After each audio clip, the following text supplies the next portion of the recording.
নমস্কার বন্ধুরা, মিতার রোজকার রান্নায় আপনাদেরকে স্বাগত। আজকে আমি সন্ধ্যের সময়ের একটা স্ন্যাক্সের রেসিপি আনছি। দেখুন, আমি বাঁধাকপির পকোড়া করে দেখাবো। এইটা হচ্ছে ছোলার ডাল, একটা কাঁচা লঙ্কা আর একটু আদা, যেটা কি আমরা মশলাতে যে আদা ব্যবহার করি ওই আদা 1 ইঞ্চ মতন এর সঙ্গে গ্রাইন্ড করেছি, আর কিছু দিইনি। আর ওপরে এই যে একটু আদা, এটা আমকুশি আদা এর ওপরে দিয়েছি। একটু পেঁয়াজ, একটা পেঁয়াজ কুচিয়েছি, গাজর, ক্যাপসিকাম, আর এটা বাঁধাকপি, আর এটা একটু ধনেপাতা। এইটা দিয়ে করব। এটাকেও বাঁধাকপি ছোলার ডাল না দিয়ে বেসনেতেও অনেকে করে, কিন্তু বেসনে দিয়ে করলে এতটা টেস্ট ভালো হয় না যতটা কি ছোলার ডাল দিয়ে করলে টেস্টটা একটু বেশি ভালো হয়। আমি এর সাথে দিলাম একটু হলুদ গুঁড়ো, 1/2 চামচ হলুদ গুঁড়ো দিলাম। রঙের জন্য একটু কাশ্মীরি লঙ্কা গুঁড়ো। আপনারা ঝাল লঙ্কা, যদি ঝাল খেতে চান ঝাল দেবেন। আমি একটা কাঁচা লঙ্কা, ঝাল লঙ্কাটা ওটাকে গ্রাইন্ড করেছি।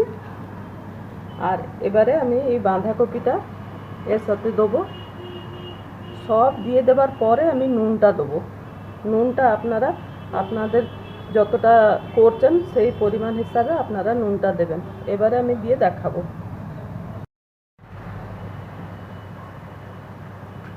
বাঁধাকপিতে সবগুলো মাখামাখি করে দিয়েছি। এবারে এর ওপরে একটু চাল গুঁড়ো দিলাম।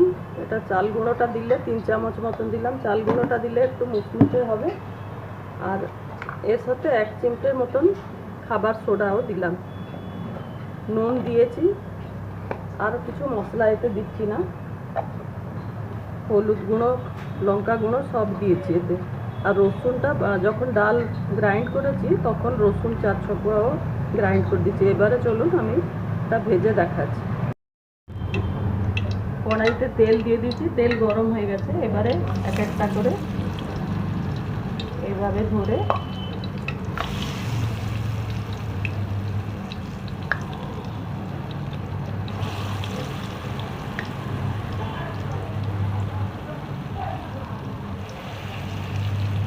বেশিগুলো একসঙ্গে দেবেন না, অল্প অল্প করে ভাজলে ভালো হবে, উল্টাতে সুবিধা হবে।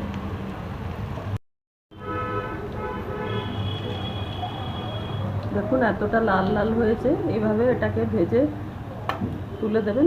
আমি একটা জিনিস বলতে ভুলে গেছি, আপনাদের কাছে যদি মটরশুঁটি থাকবে বা বাদাম থাকবে ওকেও দিতে পারেন। আমি বাদাম ছিল, ওতে 1 মুঠো এতে দিয়ে দিয়েছি। আমার বাঁধাকপির পকোড়াটা হয়ে গেছে।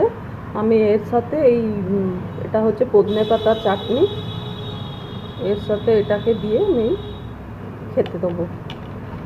আপনারাও একবার এই যেভাবে দেখালাম ওইভাবে করে খেয়ে দেখুন। ভালো লাগলে আমার চ্যানেলটাকে লাইক, শেয়ার, সাবস্ক্রাইব করতে অনুরোধ করছি। ধন্যবাদ।